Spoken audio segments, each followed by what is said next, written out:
할렐루야.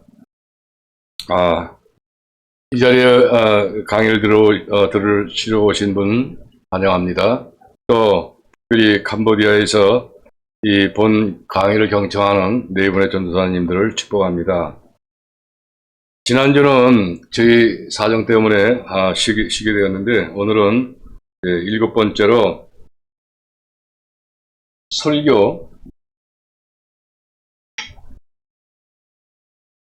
설교의 특징, 시간으로서 설교의 특별 준비와 또 예화와 설교의 창작성에 대해서 오늘 강의를 합니다. 자, 먼저 설교의 특징에 대해서 설교 특별 준비.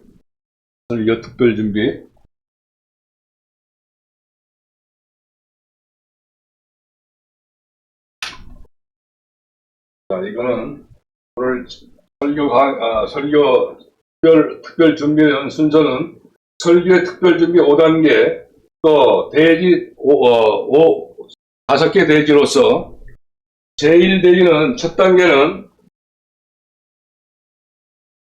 설교 제목에 대한 명백, 확실한 개념을 소유. 자, 두 번째 대지로, 첫 번째 대지로서 설교의 특별준비 5단계가 있는데, 첫 번째 단계 설교에 대한 명백과 확실한 개념 소유. 두 번째 단계는 설교의 목적에 대해서 제2소지로 이제 강의를 해요. 자, 제1소지는 설교의 직접적인 4가지 목적. 그 다음에 제2소지로는 설교 목적의 윤곽을 잡는 이. 그 다음에 제3대지에서는 세 번째 단계로서 초안 작성. 네 번째 단계로서는 재료의 수집, 설교의 재료의 수집과 정리 7가지의 요령에 대해서 강의하고, 자, 다음 5번째 대지에서는 5번째 단계, 완전한 설교를 위한 명상과 마지막으로 6번째 대지인 6번째 단계. 그러니까 설교에 이게 5단계가 아니라 6단계가 되겠군요. 6단계.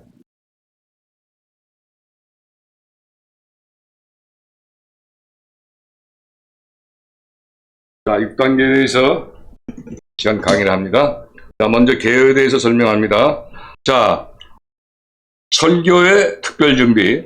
위에서 우리는 설교의 여러 부분을 따로따로 분리해서 논의하였고, 설교하는 사람이 자기의 전 생애를 통하여 하지 않으면 안 될 일상 준비에 대하여 말했다. 이 장에서는 설교자가 다음 주일에 살 설교를 어떻게 준비할 것인가 대하여 생각해 보려고 합니다.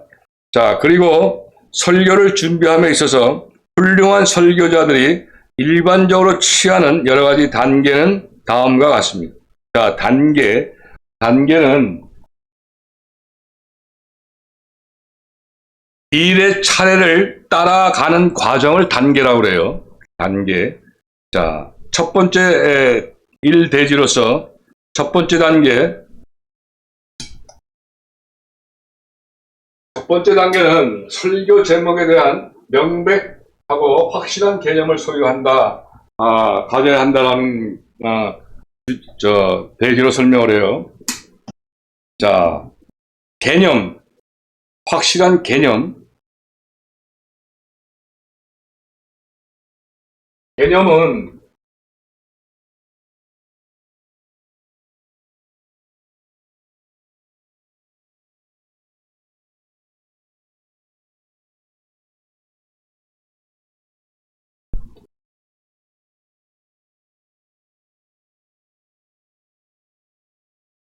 한번 이렇게 쓰는데, 자, 개념은 어떤 사물이나 현상에 대한 일반적인 지식을 얘기해요. 개념. 자, 설교자가 이 개념을 명확하게 마음속에 갖지 못하고서는 설교를 전진시킬 수 없다. 그는 제목을 반드시 가져야 할 뿐만 아니라 그 제목이 어떠한 것인지 명확하게 알지 않으면 안 된다. 만일 설교자가 설교 제목의 개념을 말로 표현할 수 없으면 그 설교는 가망이 없는 비참한 것이 되고 말 것이다. 그리고 제목은 설교자의 마음속에 확실하고 생기 있게 윤곽이 잡혀야 하며 명확한 언어적 형태를 갖추어야 하며 세 가지가 있는데, 첫째로 제목은 단순히 설교자가 말할 것을 내포할 뿐만 아니라 불필요한 것을 배제해야 한다.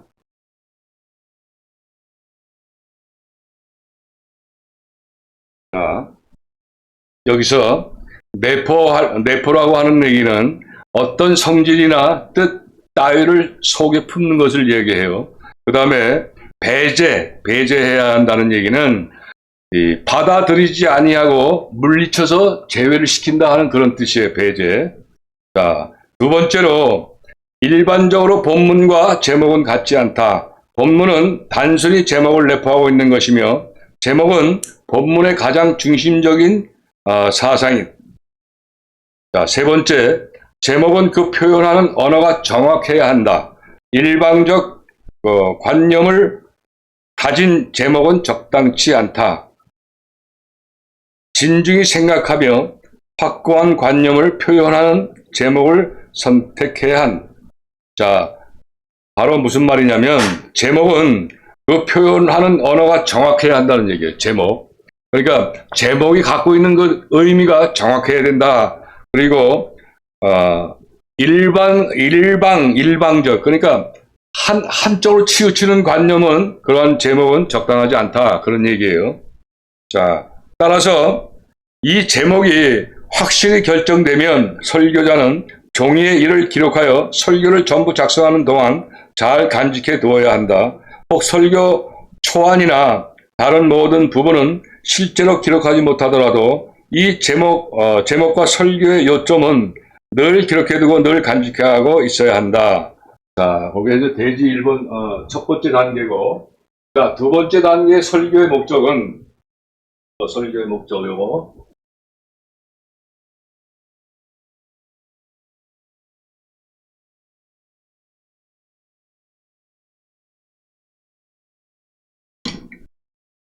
결정해야 될 것이 설교의 목적이다. 자, 이것도 첫 번째 소지로서 설교의 직접적 목적은 대체로 네 가지로 나눌 수가 있다. 자, 네 가지. 첫 번째는 교인들의 이해, 지성 교육과 두 번째 목적은 죄와 진리에 대한 교인의 믿음에 대해서 목적을 가져야 돼요. 그 다음에 세 번째는 교인들의 구원론을 성취하는 목적을 가져야 돼요. 그 다음에 네 번째는 교인들의 자유의지의 관철을 목적을 가져야 한다는 얘기예요.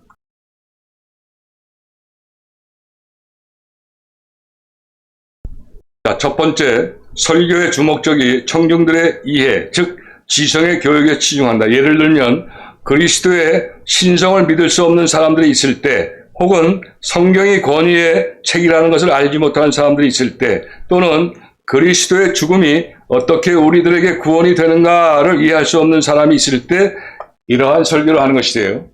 자, 1번 첫 번째. 그 다음에 두 번째, 죄와 진리에 대한 교인들의 믿음에 대한 목적을 가져야 되는데, 자, 두 번째, 청중들이 설교의 주관념을 알지만 확실한 진리를 받아들이지 못한다. 설교자는 죄에 대하여 혹은 책임에 대하여 또는 진리에 대하여 청중이 확실히 믿기를 바란다. 그러므로 설교자는 자신이 어느 죄, 어느 책임, 어떤 진리를 설교하고 있다는 것을 명백하게 하지 않으면 안 된다라는 뜻이에요. 또 그 다음에 세 번째, 이 세 번째, 교인들의 구원론을 성취하는 목적을 가져야 한다. 설교자의 목적은 청중의 감정을 흥분시키므로 사람들을 구원하는 것이다. 그러므로 설교자는 자기가 자극시키기 원하는 그 그 감정이 어떠한 감정인지를 알지 않으면 안 된다. 감정이 풍부해야 된다는 그런 얘기예요. 자, 그리고 설교자는 청중들의 죄에서 구원하기 위하여 그들의 감정을 자극시키고 충동하는 것이다. 그러나 만일 설교자가 어느 정서를 자극시킬 것인가를 미리 작성하여 분명한 목적을 가지고 있지 않으면 그는 오히려 혼란을 일으켜 바라는 결과를 얻지 못할 것이다. 여기서 정서라는 것은 사람의 마음에 일어나는 여러 가지 감정을 정서라고 그래요. 또 자극이라는 것은 이러한 어떠한 작용을 주어서 감각이나 마음의 반응을 일으키게 하는 것을 자극이라고 그래요. 자, 마지막 네 번째 목적. 때로는 청중으로 하여금 꼭 하도록 해야 할 일이나 또는 꼭 하지 않도록 해야 할 죄가 있어서 설교자가 기도하는 것이 청중의 의지를 꽉 잡아 그가 말하는 대로 청중들을 하게 해야 할 때가 있다. 이럴 때 설교자는 자기가 청중들을 하게 해야 할 때가 바라는 것이 무엇인가를 분명히 알지 않으면 안 된다. 만일 그렇지 못하면 그의 설교는 혼란하게 되고 만다. 이럴 때일수록 설교의 목적을 기록해서 간직해 두지 않으면 안 된다. 자, 설교의 목적 두 번째 소지.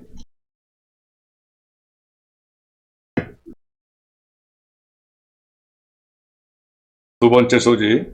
설교의 목적의 윤곽을 분명하게 잡고 있는 데서 얻는 몇 가지 이익을 말하는 것인데 모두 세 가지입니다. 첫째는 설교의 목적이 분명하면 설교의 모든 부분이 한 초점으로 모이며 또 목적을 가진 설교는 모든 쓸데없는 것을 제거할 수 있고 그 설교가 목적한 점을 향하여 곧장 나갈 수 있다는 것과 두 번째, 명확한 목적을 가지고 있으면 설교자는 자기의 설교를 기록하여 형성하는 데 많은 도움을 받을 것이다. 형성.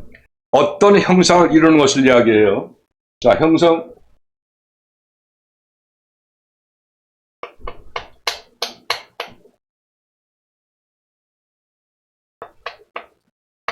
형성.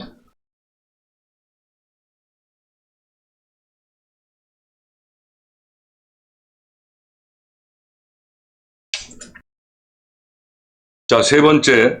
만일 설교의 목적이 명확하게 표시되어 있으면 설교의 통일이 잘 될 수 있다는 것입니다. 다음은 설교의 특별한 준비 세 번째 대지예요. 세 번째.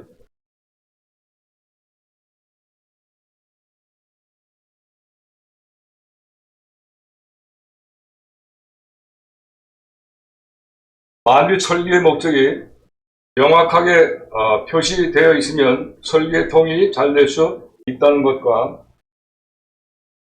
설교에 준비할 세 번째 단계의 초안을 작성하는 것이다. 세 번째. 대지 세 번째.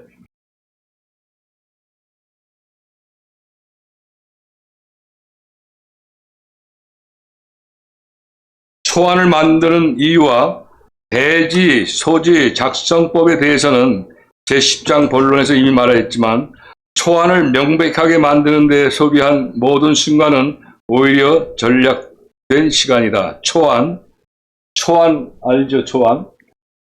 에볼로 안을 잡음이라는 뜻인데 명사예요.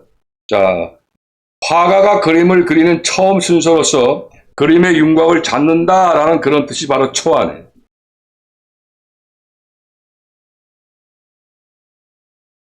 자, 그리고 초안은 설교자가 목적 없이 배회하지 않게 하는 것이지 결코 제목에서부터 그 설교의 목적을 달성하는 데까지 이르는 평탄한 통로를 막거나 방해하는 것이 아니다. 초안은 또한 설교자의 말을 쉽게 하여 청중들에게 그 설교가 더 기억되기 쉽게 만든다. 그리고 초안 없는 설교는 마치 지도자 없는 오합지졸과 같다. 그러나 초안을 가진 설교는 군무를 위하여 가장 효과적인 방법으로 조직된 군대와도 같다. 처음 초안을 만들어 놓으면 준비를 계속해 감에 따라 그 속에서 변화가 있기도 하지만 초안이 없는 설교는 별로 효과가 없다. 자, 네 번째 대지. 네 번째 대기입니다. 이거 네 번째 단계.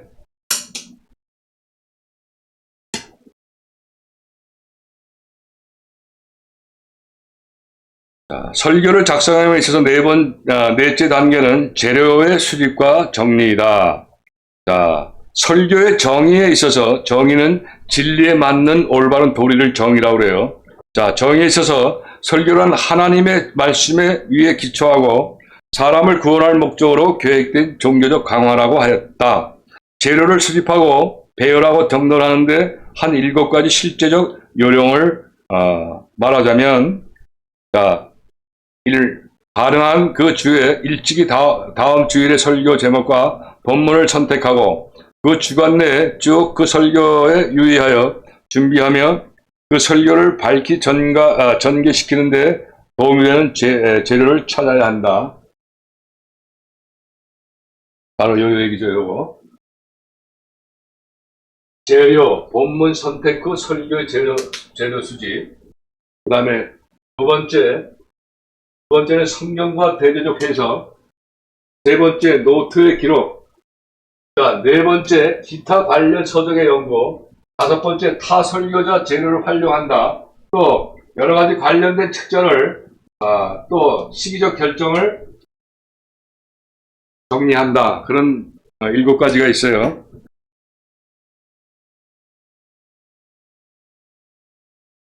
자, 그래서 첫 번째, 가능한 한 거주에 일찍, 이건 아까 했죠. 자, 두 번째, 될 수 있는 대로 빨리 관주 성경을 가지고 같은 구절을 찾아보는 것이 좋다. 성경은 가장 좋은 성경 해석자이다. 세 번째, 처음 시작할 때에 마음에 떠오르는 모든 관념이나 예와 대지, 논증들은 작은 종이 쪽지에 따로 적어 놓는 것이 좋다.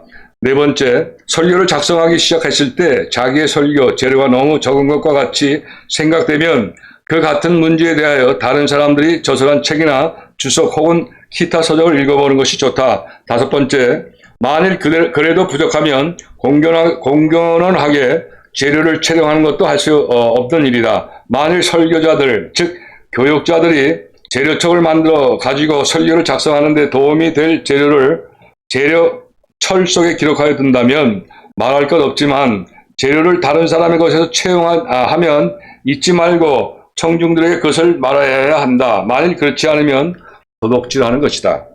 자, 여섯 번째, 그러나 다른 사람에게서 재료를 채용할 때에 만일 그 재료가 특별히 중요한 것이 아니면 그 저자의 이름을 꼭 말하지 않아도 좋다.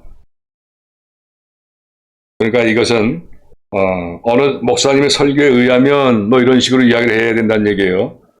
그러니까 뭐 예를 들어서 이해관 목사가 이렇게 얘기했다는 것보다는 어느 목사님이 설교에 의하면 이렇다 하는 식으로 이야기를 해야 된다는 그런 얘기예요. 그러나 그것이 원저자가 특별히 중요시한 말이거나 혹은 그 설교에 있어서 그 원저자의 사상의 배후에 중요한 사상이 될 때는 그 원저자의 이름을 반드시 알려야 한다.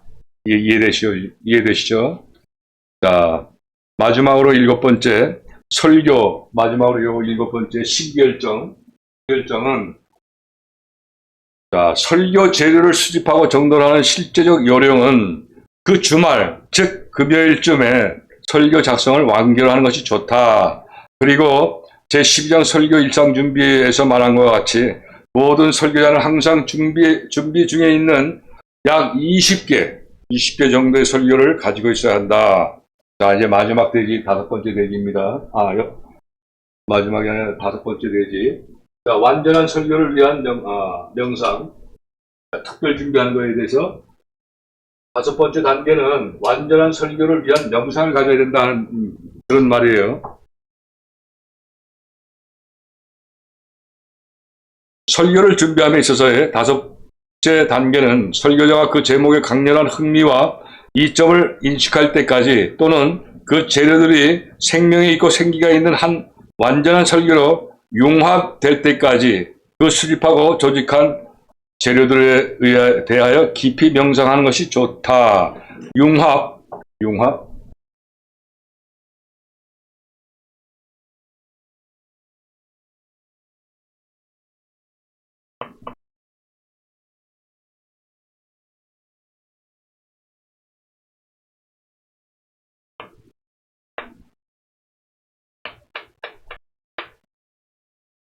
자, 융합이라고 하는 것은 다른 종류의 것이 녹아서 서로 구별이 없게 하나로 합하여지거나 또는 그렇게 만드는 것을 융합이라고 그래요.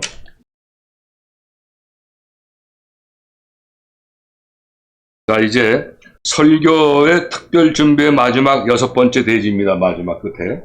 자, 설교 준비에 있어서 6개 단계는 기록하는 것이다. 기록하는 것이다. 설교의 재료와 초안을 기록하는 것이다.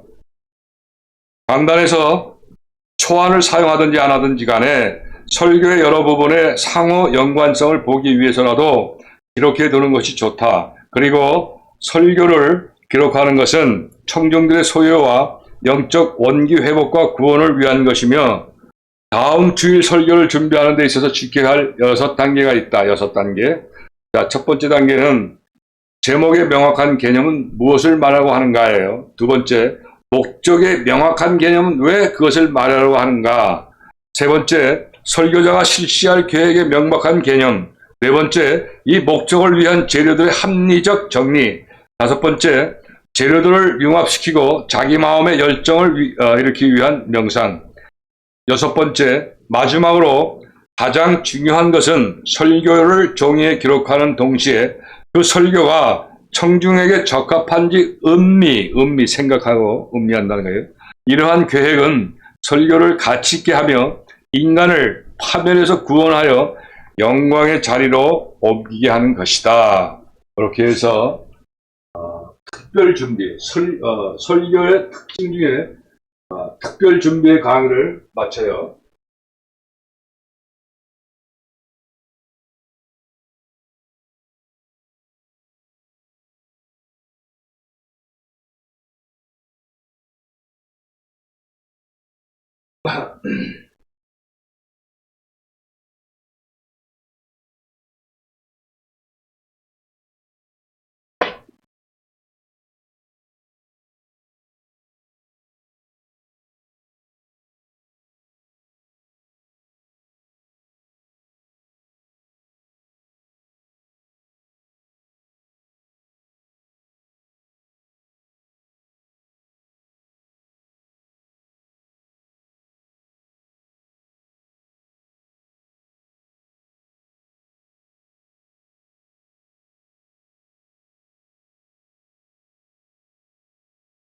자, 다음은 설교의 특징에서 예화에 대해서 강의해요. 자, 예화는 과연 어떻게 해야 되는 것인가?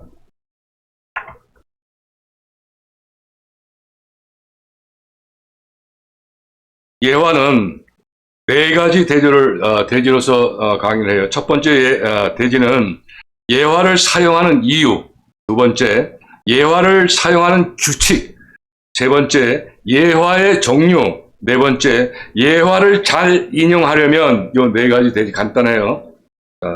첫 번째 개요를 설명해요. 자, 설교에 있어서의 예화의 중요성은 누구나 다 알고 있다. 가장 위대한 설교가는 예화에 대한 기술을 완전히 습득한 사람이다. 학문이나 기술을 배워서 자기 것으로 하는 것을 습득이라고 그러죠. 자, 설교에 있어서 우리 주님은 이것에 대한 한 신뢰를 보여주셨다. 주님의 설교는 여러 가지 형태의 예화가 풍부한 것이었다. 그래서 사람들이 정말로 열심히 들었던 것이었다. 설교자의 할 일은 듣는 사람들로 하여금 보고 느끼고 그리고 행하게 하는 것이다. 자, 그리고 어떻게 예화를 사용할 것인가, 어떠한 예화를 사용할 것인가를 알고 있는 것은 설교자의 큰 힘이다. 전혀 예화 없이 설교할 수도 있으나 예화를 사용하면 더욱 많은 효과를 얻게 된다. 자, 여기 개요죠. 다음 이제 네 가지 대지 중에 첫 번째 대지인 예화를 사용하는 이유. 자, 첫 번째, 설교 본문의 이해력 도움. 예화는 빛을 비춰주는 것이다. 그리고 모든 예화는 그 사상을 더 완전하게 파악할 수 있도록 우리를 도와줌으로써 그 설교의 중요한 가치를 밝히 드러내는 것이어야 한다. 또 설교를 해석하고 설명하는 데 도움이 되어야 하는 것이다.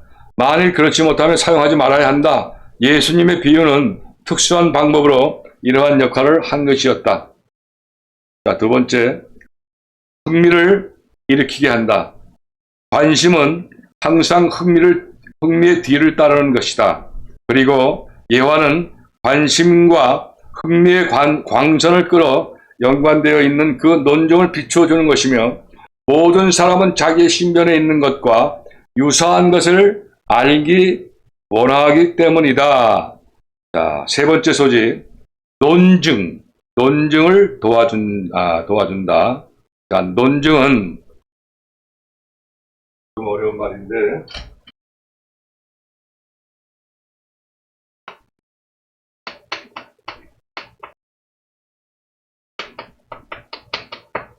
자, 이 논증은 옳고 그러니까 옳고 그름을 이유로 들어 밝히는 것. 옳고 그름이라고 하는 것, 옳지 않은 것. 이것을 이유를 들어 밝혀주는 것을 논증이라고 해요. 이 논증은 굉장히 중요한 얘기이기 때문에 다음 시간에 이 논증 한 가지로 하루 1시간 강의하게 돼요. 자, 로마서 6장과 7장에서 바울은 믿음으로 어렵다 함을 입는다는 말씀이 사람들로 하여금 죄를 더 짓도록 하게 하는 것이 라는 생각을 가지는 것은 옳지 못하는 것을 보여주기 위해서 세 가지 예증을 사용하였다. 예증.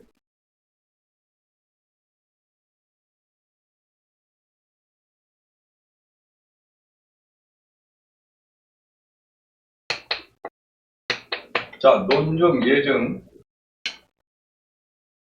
자, 예증은 어떤 사실에 대하여 신뢰를 들어서 증명하는 것을 예증이라고 그래요.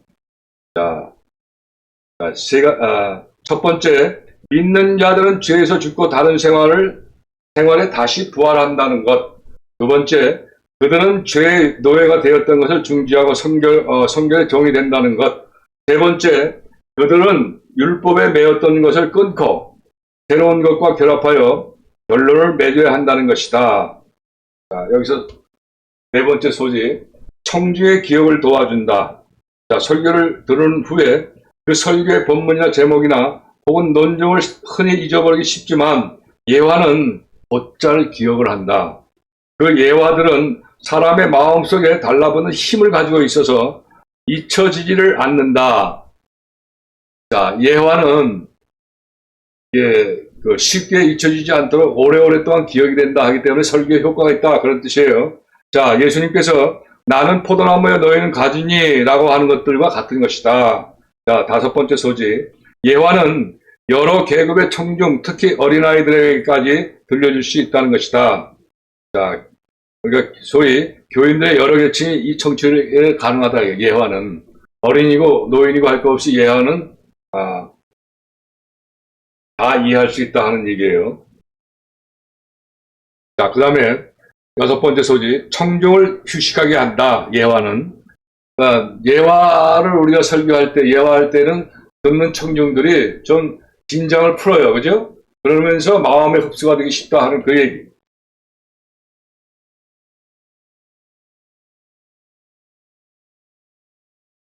자, 그 다음에 두 번째 내기로서 예화를 사용하는 데 있어서 규칙.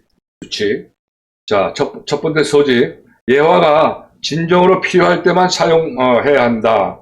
예화를 사용할 때는 명확한 이유가 없어서는 안 되며 만일 그렇지 못하면 절대로 사용해서는 안 된다. 자, 두 번째 소지로 예화는 설교에서 자연스럽게 나오는 것이어야 한다. 억지로 나와야 되는 것은 안 된다. 그런 뜻이에요. 자, 세 번째 소지, 예화는 간단해야 한다. 예화는 잔소리가 아니고 설교 내용의 한 부분이기 때문에 간단하게 증거해야 된다는 얘기예요. 또 예화는 청중들이 듣고 바로 이해할 수 있고 파악할 수 있는 것이어야 한다. 예화를 어려운 걸 갖다가 선택하면 안 된다. 그런 뜻이에요. 자, 다섯 번째 소지. 예화는 일상생활에서 있어서 자연스럽게 진실한 것이어야 한다. 여섯 번째, 너무 많은 예화를 사용하지 말아야 한다. 일곱 번째, 예화에는 변화가 있어야 한다. 자, 이제 세 번째 대지. 예화에는 여러 종류가 있다. 자, 세 가지 종류가 있는데, 첫 번째 종류, 단순한 말로 된 예화가 있어요. 예를 들면, 나는 포도나무다, 나는 문이다, 나는 길이요 진리요 생명이다 라는 것과 같은 것이에요. 자, 예수님은 이러한 종류의 예화를 아주 많이 사용하셨어요. 자, 그 다음에 두 번째, 단일 조항의 예화. 두 번째 종류는 단일 조항의 예화예요. 예를 들면 고린도후서 3장 18절 말씀에 우리가 다 수건을 벗은 얼굴로 거울을 보는 것과 같이 주의 영광을 보매 저와 같은 형상으로 화하여 영광으로 영광에 이르니 라고 한 것과 같은 말씀인 것이죠. 자, 세 번째 종류는 이야기 형태의 예화가 있어요. 예화의 종류 세 번째. 자, 예를 들면 씨 뿌리는 사람이 씨를 뿌리러 갔다는 이야기 같은 것이에요. 자, 이제 마지막 네 번째 소지. 예화를 잘 인용하려면 첫 번째, 약간의 표하적.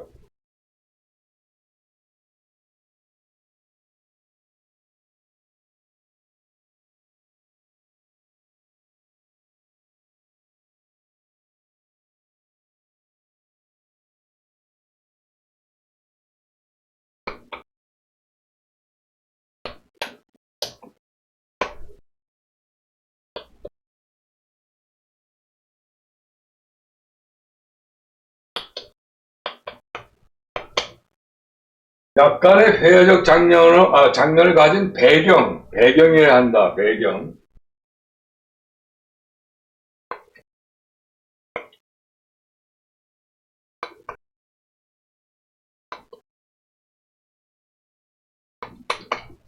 자, 배경은 사건이나 환경, 인물 따위를 둘러싼 주위의 전경을 이야기해요. 자, 예화를 잘 인용하려면 약간의 회화적 장면을 가진, 그러니까 회화적이라고 하는 것은 그림의 성격을 띤, 이런 얘기하는 거예요. 회화적. 그림의 성격을 띤 배경, 주위에 그런 환경이 있으면 좋다. 그런 의미예요. 자, 두 번째, 예화를 잘 인용하려면 신비로운 점이 있어서 호기심을 자극하여야 한다. 자, 세 번째, 완결 상태로 끝내야 한다. 네 번째, 경악의 원리에 기초한 도련한 폭발이 있어야 한다. 경악의 원리라고 하는 것은 소스라치게 깜짝 놀랄 정도로 그런 폭발력이 있어야 한다 그런 뜻이에요. 자, 그래서 이 네 가지 요소 중에 어느 한 가지라도 너무 길게 끌면 그 예화, 그 이야기는 효과는커녕 나쁜 결과를 가져오게 된다. 예화는 너무 길게 지루하게 나가면 안 된다 그런 말씀이에요. 자, 그리고 모든 설교자는 이야기하는 것을 연습해야 한다. 왜냐하면 예화는 설교하는 능력에 커다란 도움을 주기 때문이다. 예화가 중요하다는 얘기예요. 자, 이제 마지막으로 오늘 강의 마지막으로 설교의 특징 중에 창작성을 대해서 강의를 해요. 창작성.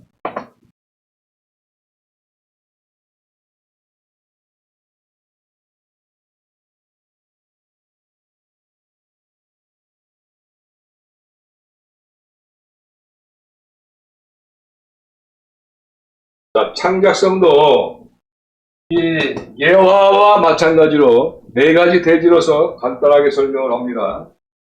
자, 마지막 강의 오늘 설교의 특징, 창작성.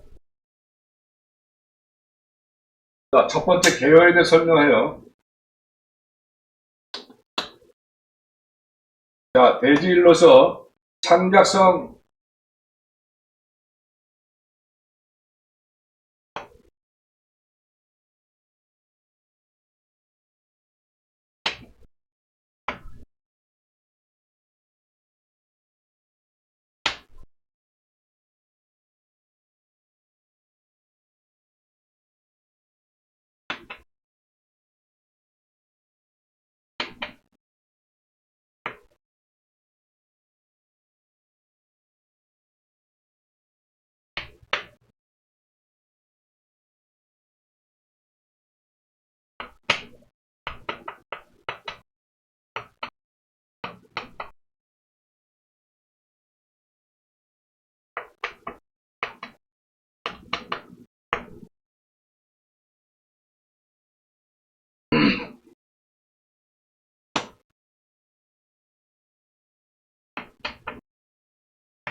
자, 설교의 특징, 창작성에 대해서 네 가지 대지로서 첫 번째 대지는 창작성이란 무엇인가? 두 번째, 창작성을 얻는 장애가 되는 것은 또 무엇인가? 또 세 번째, 불필요한 창작의 형식은 무엇인가?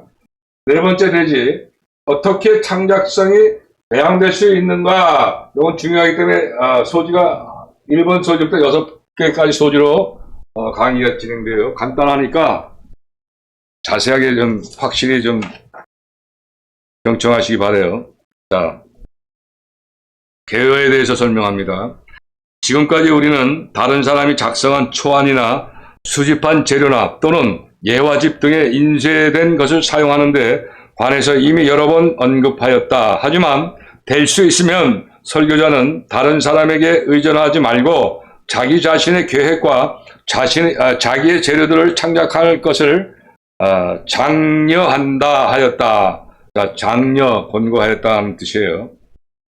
자, 그러면 설교의 특징에서 이 창작성이란 무엇인가? 어떻게 그것을 성취하며 배양할 수 있는가를 네 가지 들여서 살펴봅니다. 네 가지. 첫 번째, 창작성이란 무엇인가? 이건 두 가지 소지가 있어요. 첫 번째, 청중의 청취 능력 또는 재능과 창작성은 두 번째는 절대적이고 상대적인 것을 이야기해요. 자, 첫 번째, 설교의 특징에 있어서 어떤 재료와 또 창작성이란 어떤 재료와 또 그것이 낡은 옛 재료일지라도 관계없이 이것들을 새로운 형태로 만들어 사람들의 열심으로 듣게 만드는 능력 또는 재능을 말한다. 하나님의 진리는 어느 시대나 동일하다. 그러나 시대에 따라서 그것을 설교함에는 각기 고유의 방법이 있다. 하지만 아무리 거룩한 진리를 교훈할지라도 만일 그것이 창작적이며 현저한 방법으로 표현되지 않으면 사람들은 교회에 나오려고 하지 않거나 혹은 교회에 나오더라도 설교하는 동안 그냥 잔다고 말 것이다. 그런 얘기예요. 자, 그리고 두 번째 소지. 창작은 때로는 절대적이며 때로는 상대적이다. 그죠? 자, 전 세계에 처음으로 생긴 것이란 거의 없다. 솔로몬은 하늘 아래 새 것이 없다라고 전도서 1장 9절에서 말씀하죠. 말하였다. 공자는 주전 550년에 책들을 저술하였으나 창작성을 주장하지는 않았다. 공자는 단순히 전 세대의 지식의 전달자가 될 것을 주장하였다. 학자들은 날마다 지식의 여러 부분에 관련되는 새로운 관념 내지 사상을 세상에 소개한다. 그러나 며칠 안 돼요. 그 새로운 사상이라는 것은 벌써 수백 년 전에 주장되었던 관념이나 사상이었다는 것이 드러난다. 그러므로 실은 절대적 창작, 즉 순수한 자작이란 우리가 언뜻 생각하듯 쉽사리 바랄 수 있는 것이 아니며 또 사실에 있어서 우리는 그것을 필요로 하지도 않는다. 그렇지만 상대적 창작은 우리가 능히 얻을 수 있는 것이며 모든 설교자는 이것을 얻기 위하여 열심으로 노력하지 않으면 안 된다. 이 상대적 창작은 옛 진리의 새로운 적응과 관계를 주어서 생기는 것이므로 아주 절대적으로 새 재료나 문제에 관련되는 것은 아니다. 심리학에 의하면 절대적으로 새로운 것이나 혹은 정반대로 절대적으로 낡은 것으로서 사람에게 전적으로 흥미있고 유익한 것은 하나도 없다는 사실을 말하고 있다. 두 번째 대지. 창작성을 얻는데 장애가 되는 것. 장애 아시죠?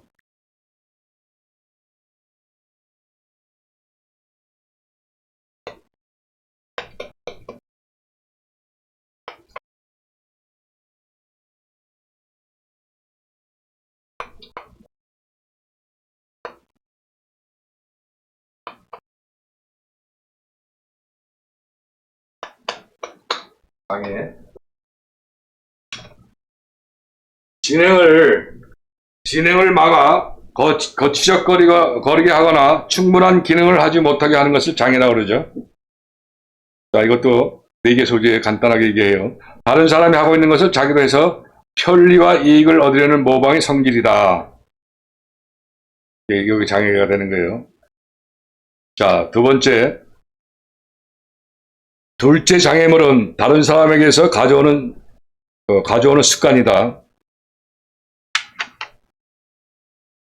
게으른 설교자는 때로는 설교 전체를 가져오는 수가 있다. 그렇지 않으면 자주 설교 초안에 관한 책에서나 자기가 들은 다른 사람의 설교에서 설교의 윤곽을 가져온다.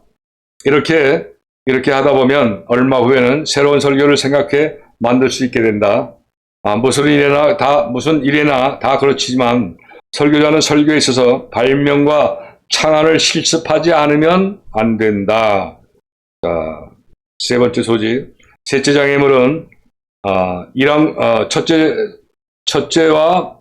첫째 일환과 정반대되는 것이다. 즉 지나치게 자기 자신에 의존하는 것이다.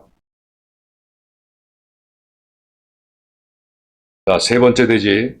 불필요한 창작 형식이며 모두 요건 또 3가지 소지가 있어요. 세 번째. 불필요한 장착의 형식.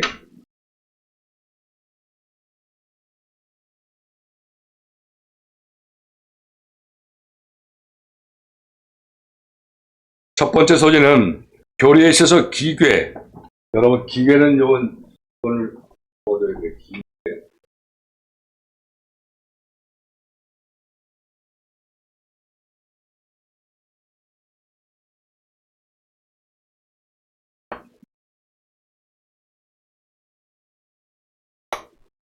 자, 기괴. 기괴는 외관이나 분위기가 괴상하고 기이하다는 것을 기괴라고 그래요. 그래서 불필요한 창작 형식의 첫 번째 소지는 교리에 있어서 기괴를 위한 기괴성이다라는 거예요. 자, 어떤 사람은 지나치게 보수주의자며 또 그 보수주의자임을 크게 또 뽐내요. 또 어떤 사람은 반대로 지나치게 진보주의자이므로 또한 그것에 대해서 자신을 자랑해요. 그래서 언제나 그것으로 세월을 보내요. 어떤 설교자는 고의로 기괴한 본문을 택하여 이상이 야릇한 방법으로 그 본문의 말씀을 해석하고 설교해요. 자, 이런 것들보다는 차라리 평범한 고정된 관례대로 하는 것이 좋을 것이다. 자, 두 번째, 어떤 사람들은 설교 예배 형식에 대해서 창작성을 찾는다.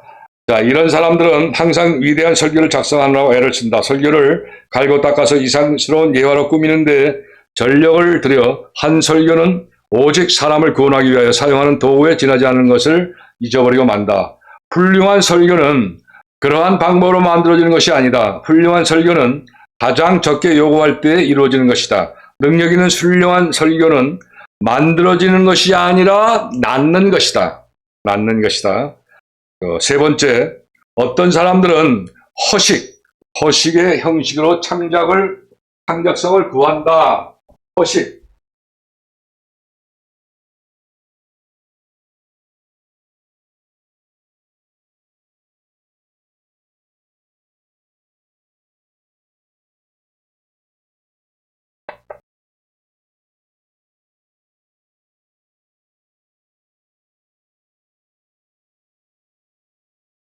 자, 허식. 실속 없이 겉만 꾸리는 걸 다 허식이라고 그래요. 허례허식 그런 얘기 많이 하죠. 자, 어떤 사람들은 허식으로 형식으로 창작성을 구한다. 설교를 극적으로 하거나 그 밖에 부자연스러운 방법으로 말하며 설교할 때 괴상한 옷을 입거나 혹은 말을 느릿하거나 이상한 몸짓을 한다. 제가 조금 느릿하게 할 때는 이 캄보디아 우리 전도사님들을 위해서 느릿하는 것이니까 이해하시기 바래요. 자, 마지막으로 어떻게 진정한 창작성이 배양될 수 있는가?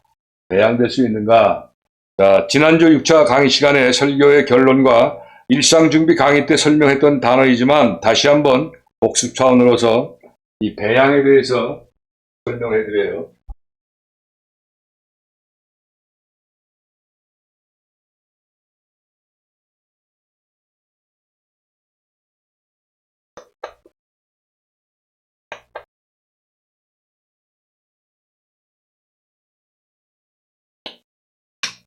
자, 이 배양은 인격, 역량, 사상들이 발전하도록 가르치고 키우는 것을 배양이라고 그러죠.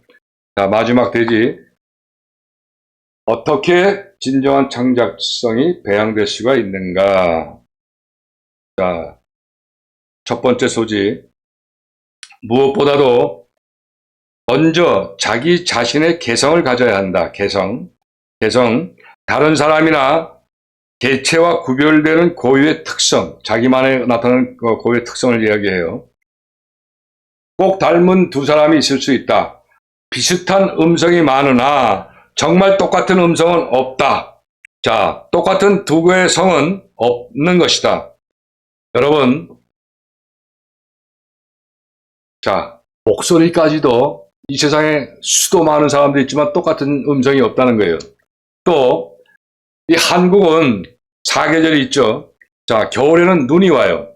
눈이 오면 천지에 눈이 쌓이는데 그 눈을 하나하나 한 송이 한 송이가 다 틀리다는 거야. 다.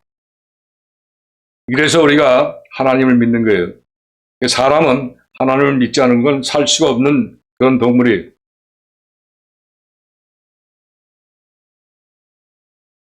자, 사실은 개인과 개성을 매력 있게 하는 상이점이다. 우리는 우리의 사색에 있어서나 말하는 데 있어서 또는 우리 얼굴의 표정에 있어서까지라도 우리 자신의 개성을 표현하도록 노력하지 않으면 안 된다. 그러나 이것은 모든 것에 있어서 기괴하고 이상스럽게 독특하다는 것을 의미하는 것이 아니라 우리 주위에 있는 모든 것을 일반적으로 일치시킴에 곧게 서서 이리 구부러지고 저리 구부러지는 일이 없어야 한다는 것을 의미하는 것이다. 자, 두 번째 소지. 설교의 본문이 독특하고 개성적인 것이어야 한다. 세 번째, 재료철에 항상 새로운 것을 수집해 넣는다. 자, 세상에서 제일 단 것은 꿀이다. 이 꿀은 수백 가지 꽃에서 아주 조금씩 모아져서 된 것이다. 세계에는 설교에 사용하기 좋은 창작력 관념들이 충만해 있다. 그러나 설교자는 그 재료들을 얻으려고 할 때에 적절한 방법을 강구하지 않으면 안 되는데 지금까지 생각해낸 것 중에서 가장 좋은 것은 바로 재료철이다. 재료를 활용한 것이다. 그런 뜻이에요. 자, 이제 네 번째 소지. 오래도록 사색해야 한다. 사색.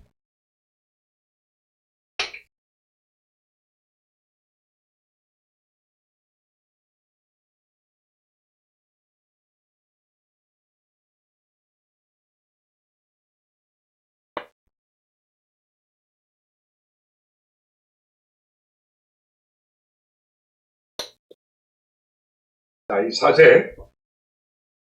사색은 어떤 것에 대하여 깊이 생각하고 그 이치를 따지는 것을 사색이라고 해요. 자, 그 다음에 다섯 번째 소지. 교역자들은 많은 책을 가까이 해야 한다. 당연한 거죠. 책을 많이 봐야 된다는 얘기예요. 설교자는 항상 많은 그 책들을 보고 그 책 속에서 성령께서 영감을 주신 때가 있어요. 그러니까 책을 많이 읽어야 된다는 거예요. 자, 그래서 설교자는 1년에 적어도 20권 정도의 책을 반드시 그냥 이렇게 대충 보라는 얘기 아니라 깊숙하게 그 내용들을 정독하라는 얘기예요. 자, 만약에 설교자가 독서하기를 원치 않는다면 유력한 설교자가 되려고 기도해서는 안 된다. 유력하고 정말 하나님께 쓰임받는 그 설교자는 그만큼 노력을 많이 해야 된다는 거예요. 책을 많이 봐야 된다는 거예요. 자, 그래 마지막 소지 여섯 번째는 큰 관심과 주의를 가지고 다른 사람의 설교나 책을 듣기도 하고 읽기도 해야 한다. 자, 그건 당연한 얘기죠.